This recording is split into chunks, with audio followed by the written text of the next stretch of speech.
Hello बच्चों, कैसे हैं आप। आज हम सीखेंगे संधि से शब्दों का निर्माण। हम शब्द कई तरह से बनाते हैं। उपसर्ग से बनाते हैं और प्रत्यय से बनाते हैं, समास से भी बनाते हैं, लेकिन पहले हम संधि से सीखते हैं। ठीक है, तो इसमें प्रश्न बनता है, संधि किसे कहते हैं। इसका उत्तर है, दो ध्वनियों या वर्णों का मेल होने से जो विकार या परिवर्तन होता है उसे संधि कहते हैं। जैसे सु जमा आगत, स्वागत। अगर हम साधारण शब्दों में कहें तो दो वर्णों का मेल संधि कहलाता है। जैसे विद्यार्थी, या हम कहें महा प्लस इंद्र, महेंद्र। अब इसको मैं आपको नियम से समझा रही हूँ। जैसे हमने महा को खोला, म जमा ह, हलंत, ह में आ मिला हुआ है, तो हमारा शब्द है महा। और आ और ई मिल करके क्या निर्माण कर रहे हैं, एक ही मात्रा का निर्माण कर रहे हैं। और इंद्र के ऊपर बिंदी लगी हुई है, ना जो है यहाँ पर बिंदी के रूप में लगा हुआ है। इस प्रकार से शब्द बना महेंद्र। इसका नियम है, अ आ में ई का मेल होने से ए का निर्माण होता है।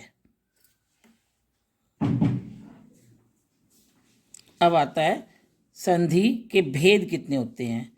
संधि के 3 भेद होते हैं। नंबर 1 पर है स्वर संधि, नंबर 2 पर व्यंजन संधि और नंबर 3 पर है विसर्ग संधि। अब आते हैं हम स्वर संधि की परिभाषा पर। अ आ ई उ री, ए आई आदि वर्णों का आपस में मेल होने पर जो विकार उत्पन्न होता है उसे स्वर संधि कहते हैं। कहने का भाव यह है कि इन वर्णों में से ये स्वर हैं, अ आ ई उ री ए ऐ, ये किसी भी परिस्थिति में आपस में जब एक दूसरे से शब्दों के माध्यम से मिलते हैं तो उनमें जो विकार उत्पन्न होता है वह स्वर संधि कहलाता है। जैसे एक एग्जाम्पल मैंने दिया है, एक उदाहरण दिया है, नी प्लस ऊन न्यून। अब इसको समझें। नी को हमने खोला, न जमा ई, ना को नहीं खोल दी, ना में आ मिला होता है, ना के ऊपर की मात्रा हटा दी है मैंने, ना के ऊपर की मात्रा हटाई है, तो हमारा ना हलंत जमा ई, और ये ई जो है इस ऊ से मिलेगी। तो जब ई जो है वो अधूरे य का निर्माण कर रही है, जब यह अधूरा है और उसमें ऊ की मात्रा मिलाएंगे तो बनेगा यू। तो हमारे को शब्द मिला न्यून, न आधा, या ऊ की मात्रा न, न्यून। नंबर 2 पर है व्यंजन संधि। व्यंजन संधि किसी व्यंजन का स्वर से या स्वर का या व्यंजन का व्यंजन से, किसी व्यंजन का स्वर से या व्यंजन का व्यंजन से मेल होने पर जो विकार या परिवर्तन होता है उसे व्यंजन संधि कहते हैं।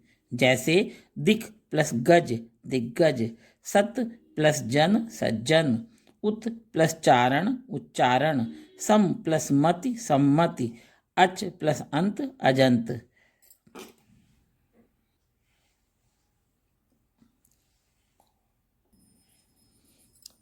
अब है विसर्ग संधि, तीसरा भाग।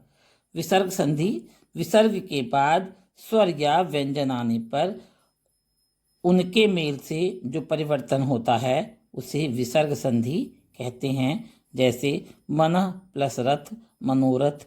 यहाँ पर विसर्ग ओ की मात्रा में बदल गया है। दुह प्लस जन, दुर्जन। विसर्ग र की मात्रा में बदल गया है। निह प्लस छल, निश्छल।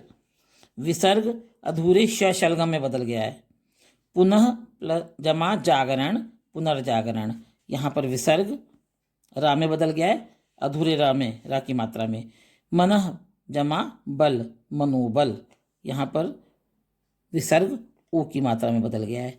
बच्चों, विसर्ग के बहुत सारे नियम हैं, व्यंजन संधि के भी बहुत सारे नियम हैं और स्वर संधि के भी बहुत सारे नियम हैं। 5 भाग हैं। इनकी वीडियो इसमें बनाना संभव नहीं था, वीडियो बहुत लंबा हो जाता, वो मैं आगे बनाऊंगी अलग वीडियो, तो कृपया आप उसे भी देखें, उस वीडियो को भी।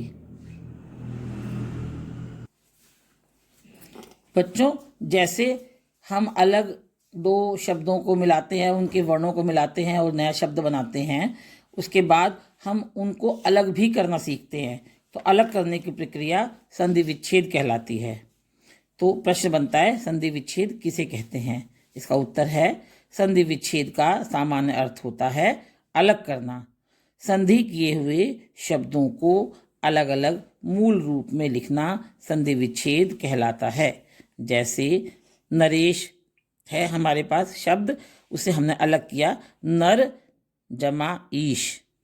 धनाभाव, धन जमा अभाव। गिरीश, गिर जमा ईश। तपोबल, तपह जमा बल। बच्चों, वीडियो देखने के लिए धन्यवाद। मेरे चैनल को लाइक करें और वीडियोस को भी लाइक करके कमेंट डालें। मेरे चैनल को सब्सक्राइब करें।